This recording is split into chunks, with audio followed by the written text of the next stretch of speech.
अस्सलाम वालेकुम मेरे प्यारे भैन भराओ। हाँ जी सुनाओ जी की हाल चाल है थोड़ा? सब ठीक ठाक ने? अम्मी अबू भैन भरा सारे राजी बाजी ने? तो मैं अज अपने भैन भरावां नूं अपील करन लगी है कि मेरे हक अंदर दुआ करियो ज़्यादा तो ज़्यादा मैं खैर खैरियत नाल जावां ते खैर खैरियत नाल वापस आवां। ठीक है जी। जिस तरह कि मैं तुहानूं दस रही सी मैं शादी ते जाना हैगा वा सिंध ते साडी तैयारी हो गई हैगी। अल्लाह खैर करे जी। हुण थल्ले बैग बूग सब तैयार कर लिया वा ते मैं हुण जा रही हैगी हाँ। ते मैं हुण इत्थों दी जाना हैगा वा झंग ते झंगों दी साडे रात दी ना 3 बजे दी ट्रेन ते साडियां ना टिकटां बुक हैगियां वा। ते अल्लाह खैर करे रात नूं असीं फिर चढ़ जाना हैगा वा सिंध नूं। ते मेरे नाल रहियो, मेरी वीडियो देखते रहियो, मेरे ब्लॉग बनाए हुए देखते रहियो। ठीक है जी। ते ट्रेन च बैठांगी ते ओह भी थोड़ी वीडियो बना के दिखाई जावांगी भी अपना शादी का माहौल भी दिखावांगी, सफ़र भी अपना दिखावांगी। जिस तरह कि तुहानूं मैं दस्सिया हैगा वा भी बेटियां मेरियां बड़ियां नहीं जा रही हैगियां, वो नाल हुंदियां ते मैं नाल ही नाल तुहानूं शादी दे फंक्शन दिखांदी।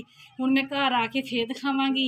ते ए मैं सूट सिलाई कीता हैगा वा ते ए मैनूं दसना वा जरूर दसना हैगा भी ये सूट मैनूं पाया होया अच्छा लग रहा हैगा वा।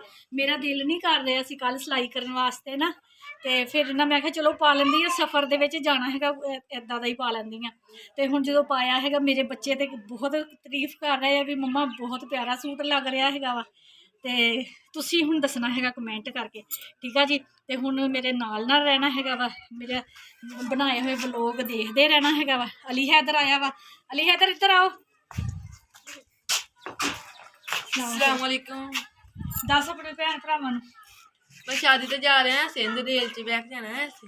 हाँ जी अली हैदर भी तैयार हैगा, नूर फातमा भी, ईमान फातमा भी तैयार हैगियां वा। असीं थल्ले बिल्कुल ते टाइम हजे थोड़ा हैगा वा बस दे विच आने दा। ते अल्लाह खैर करे, अपनियां दुआवां मैनूं मेरे नाल रखियो ते मैं अपनी वीडियो दे व्लॉग बना के तुहानूं दिखांदी रहां।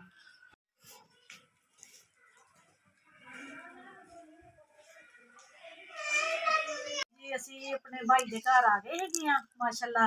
ਟਾਈਮ ਨਾਲ ਹੀ ਪਹੁੰਚ ਗਏ ਸੀਗੇ। 5 ਵਜੇ ਅਸੀਂ ਤੁਰੇ ਹੈਗੇ ਆ ਤੇ 6:30 ਵਜੇ ਅਸੀਂ ਝੰਗ ਪਹੁੰਚ ਗਏ ਹੈਗੇ ਘਰ। ਠੀਕ ਆ ਜੀ। ਤੇ ਆਂਦਿਆਂ ਭਾਬੀ ਨੇ ਪੁੱਛਿਆ ਸੀਗਾ ਵੀ ਚਾਹ ਬੋਤਲ, ਮੈਂ ਕਿਹਾ ਵੀ ਨਹੀਂ ਸਭ ਤੋਂ ਪਹਿਲਾਂ ਖਾਣਾ, ਬਾਅਦ ਚੋਂ ਫਿਰ ਅਸੀਂ ਚਾਹ ਪੀਵਾਂਗੇ। ਭੁੱਖ ਬਹੁਤ ਜ਼ਿਆਦਾ ਲੱਗੀ ਹੋਈ ਸੀਗੀ ਤੇ ਹੁਣ ਅਸੀਂ ਲੱਗੇ ਹੈਗੇ ਆ ਖਾਣਾ ਖਾਣ।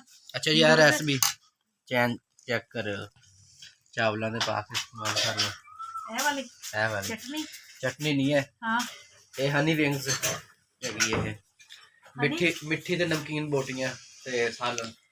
ठीक। मेरा भाई कुछ दस के गया वा, पता नहीं की मैनू नाम नहीं आता, अंग्रेजी ना ही आ कोई। ते चलो खा के चेक करते है। मुर्ग चने बनाए हुए है, चावल बनाई हुई बिरयानी प्याज सब्जियां वाली। ठीक है जी। ते ए दही भल्ले हैगे आ, ए देखो जी माशाल्लाह बहुत जबरदस्त झंग ते दही भल्ले बहुत मशहूर है, बहुत अच्छे दही भल्ले होंगे आ। ते हुण मैनूं दिओ इजाजत। मेरी वीडियो मेरा व्लॉग अच्छा लग्या तो लाइक करियो, सबसक्राइब करियो, घंटी का बटन लाजमी दबाओ। ठीक है जी। तो आइंदा अगला व्लॉग मैं बनावांगी रात के 3 बजे स्टार्ट करांगी। ठीक है जी। तो वो फिर मैं अपना सफ़र तुहानूं दिखावांगी। हाँ जी अल्लाह खैर करे जी। असीं स्टेशन ते पहुँच गए हैगे रात के ना 2:30 का टाइम हैगा वा ਤੇ ਬਹੁਤ ਜ਼ਿਆਦਾ ਸन्नाटा ਹੈਗਾ ਵਾ ਤੇ ਇੱਥੇ ਅੰਧੇਰਾ ਵੀ ਸੀਗਾ, ਲਾਈਟਾਂ ਨਹੀਂ ਚੱਲਦੀਆਂ ਪਈਆਂ। ਤੇ ਮੈਂ ਕਿਹਾ ਚਲੋ ਜਿੰਨਾ ਵੀ ਹੋ ਸਕਦੀ ਮੈਂ ਆਪਣੇ ਭੈਣ ਭਰਾਵਾਂ ਨੂੰ ਦਿਖਾਉਂਦੀ ਹੈਗੀ ਆ। ਅਲੀ ਹੈਦਰ ਮੇਰੇ ਨਾਲ ਆ, ਮਾਨ ਫਾਤਮਾ ਵੀ ਮੇਰੇ ਨਾਲ ਆ ਤੇ ਨੂਰ ਫਾਤਮਾ ਪਤਾ ਨਹੀਂ ਕਿੱਥੇ ਖਲੋਤੀ, ਉਹ ਆਪਣੇ ਪਾਪਾ ਦੇ ਨਾਲ ਖੜੀ ਹੈਗੀ। ਹਾਂਜੀ ਸਾਡੀ ਰਾਤ ਨਾ 3 ਵੱਜ ਕੇ ਤੇ 10 ਮਿੰਟਾਂ ਦੀ ਟ੍ਰੇਨ ਚੱਲ ਪਈ ਸੀਗੀ ਤੇ ਹੁਣ ਅਸੀਂ ਆ ਗਏ ਮੁਲਤਾਨ। ਕਿਹੜੀ ਜਗ੍ਹਾ? ਮੁਲਤਾਨ ਸਟੇਸ਼ਨ ਤੇ ਅਸੀਂ ਆ ਗਏ ਤੇ नाश्ता करते पे हैं। अल्लाह खैर करे असी अपने टाइम नाल अपनी मंजिल ते पहुँच जाइए तो मैं नाली नाल तुहानूं अपना व्लॉग दिखाती रहांगी। ते अल्लाह खैर करे नाश्ता करके ते फिर इत्थों चाय वगैरह पी के ते अगे रवाना होंगे।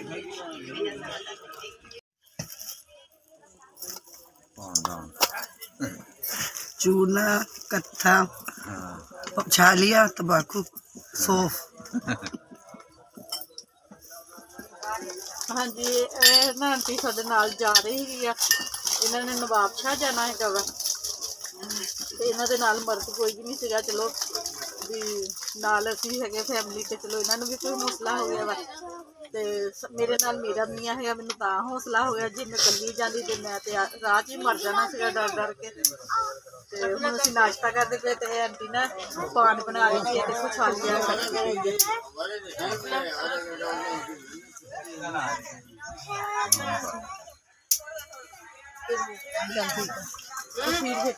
ਹਾਂਜੀ ਅਸੀਂ ਸਾਦਕਾਬਾਦ ਉਤਰੇ ਆਏ ਸੀਗੇ। ਉਤਰ ਕੇ ਤੇ ਹੁਣ ਅਸੀਂ ਰਕਸ਼ੇ ਦੇ ਵਿੱਚ ਬੈਠੇ ਹੈਗੇ ਆ, ਬੱਚੇ ਰਕਸ਼ੇ 'ਚ ਬੈਠੇ ਆ ਤੇ ਮੈਂ ਨਾ ਉਤਰੀ ਹੈਗੀ ਆ ਜੂਸ ਪੀਣ ਵਾਸਤੇ। ਠੀਕ ਹੈ ਜੀ, ਇਹ ਦੇਖੋ ਜੂਸ ਵਾਲੀ ਦੁਕਾਨ ਹੈਗੀ ਆ ਤੇ ਮੈਂ ਗਾਜਰਾਂ ਵਾਲਾ ਜੂਸ ਪੀਣਾ ਹੈਗਾ। ਇਹ ਦੇਖੋ ਬੋਰਡ ਵੀ ਲੱਗਿਆ ਹੋਇਆ ਵਾ। ਅਸੀਂ ਹੁਣ ਜਾ ਰਹੇ ਹੈਗੇ ਆ ਆਪਣਾ ਕੀ ਕਹਿੰਦੇ ਹੁੰਦੇ ਆ ਅਹਿਮਦਪੁਰ ਤੋਂ ਅੱਗੇ ਜਾਣਾ ਹੈਗਾ ਕੱਚੇ ਪੱਤੇ। ਠੀਕ ਹੈ ਜੀ, ਤੇ ਮੇਰਾ ਵਲੋਗ ਪੂਰਾ ਦੇਖਿਓ, ਲਾਈਕ ਵੀ ਕਰਿਓ, ਸਬਸਕ੍ਰਾਈਬ ਵੀ ਕਰਿਓ। ਤੇ ਮੈਂ ਹਾਂਜੀ ਗਾਜਰ ਦਾ ਜੂਸ ਸਾਡਾ ਆ ਗਿਆ ਵਾ। ਜੂਸ ਲੱਗੇ ਆ ਪੀ ਕੇ ਤੇ ਰਵਾਨਾ ਹੁੰਦੇ ਹੈਗੇ ਆ ਅੱਗੇ ਗਾਉਂ ਦੀ ਤਰਫ। ਗਾਉਂ ਕਾਫੀ ਦੂਰ ਹੈਗਾ, ਤਕਰੀਬਨ ਸਾਨੂੰ 1 ਘੰਟਾ ਲੱਗਦਾ। ਅਮਾਨ ਫਾਤਮਾ ਤੇ ਅਲੀ ਹੈਦਰ ਪਿੱਛੇ ਬੈਠੇ ਹੈਗੇ ਰਕਸ਼ੇ ਤੇ, ਮੈਂ ਅੱਗੇ ਬੈਠੀ ਹੈਗੀ ਆ। ਅਸੀਂ ਜਾ ਰਹੇ ਅੱਲਾ ਖੈਰ। ਹਾਂਜੀ ਫਾਈਨਲੀ ਅਸੀਂ ਪਹੁੰਚ ਗਏ ਹੈਗੇ, ਖਾਣਾ ਵੀ ਖਾ ਲਿਆ ਹੈਗਾ ਤੇ ਚਾਹ ਸਾਡੀ ਬਣਦੀ ਪਈ ਆ। ਤੇ ਹੁਣ ਮੈਂ ਲੈਣ ਲੱਗੀ ਇਜਾਜ਼ਤ ਤੁਹਾਡੇ ਕੋਲੋਂ। ਮੈਂ ਕੱਲ੍ਹ ਦਾ ਵਲੋਗ ਬਣਾਵਾਂਗੀ ਤੇ ਉਹ ਵੀ ਤੁਹਾਨੂੰ ਦਿਖਾਵਾਂਗੀ। ਤੇ ਹੁਣ ਮੈਨੂੰ ਦਿਓ ਇਜਾਜ਼ਤ। ਮੇਰੇ ਭੈਣ ਭਰਾ ਜਿੱਥੇ ਜਿੱਥੇ ਵੀ ਰਹਿ ਰਹੇ ਆਪਣਾ ਖਿਆਲ ਰੱਖਿਓ, ਖੁਸ਼ ਰਹੋ, ਸ਼ਾਦ ਰਹੋ ਤੇ ਆਬਾਦ ਰਹੋ। ਮੈਨੂੰ ਦਿਓ ਇਜਾਜ਼ਤ। ਅੱਲਾ ਹਾਫਿਜ਼।